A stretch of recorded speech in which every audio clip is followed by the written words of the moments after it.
Hi guys, magandang araw po sa inyong lahat. Share ko lang po itong baryang aking na-hunt noong nakarang linggo. BSP 1 piso year 2004. Yan. Kung bago ka pa lang sa channel ko, huwag sanang kalimutan mag-subscribe. Mga guys, subscribe lang po. Kung kayo nakapag-subscribe na sa aking channel, umpisa ko na pong pagtalakay sa baryang ito.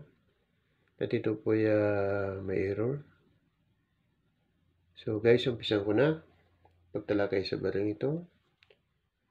Yung BSP 1 piso year 2004. Ito po si Jose Rizal, 1 piso. Jose Rizal na bahalan. Ito po yung sa likuran niya. Yan. Bangko Sentral ng Pilipinas.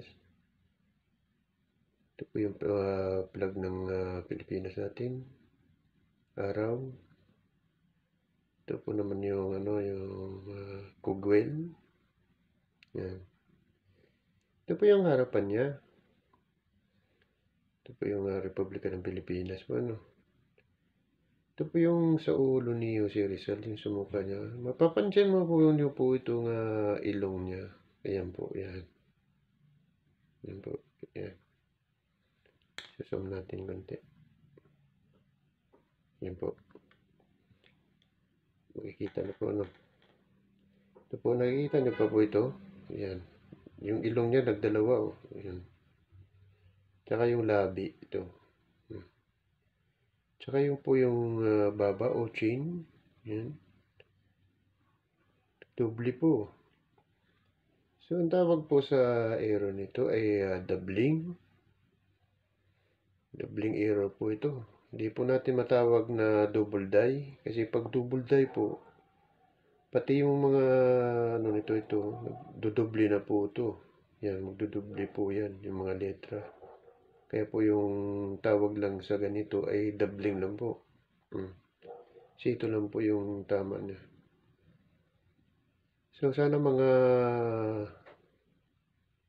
kabarya, panood nyo sana ang video ito. At makapagbigay ng konting idea sa inyong paghahunt ng mga coins na inyong nais makuha o ma-hunt o ano pa man. So mga kabarya, sana po huwag niyo kalimutan panoorin ito, ang video ito. At ganito pong mga barya ay magkakaroon po ito ng value. Ngayon po hindi pa natin masabi dahil ang mga coin collector po ay naghahanap ng mga error coins saka yung mga bago. So mga kabarya, hanggang dito na lang muna ang video ito. Marami pong salamat sa inyong lahat. Paalam.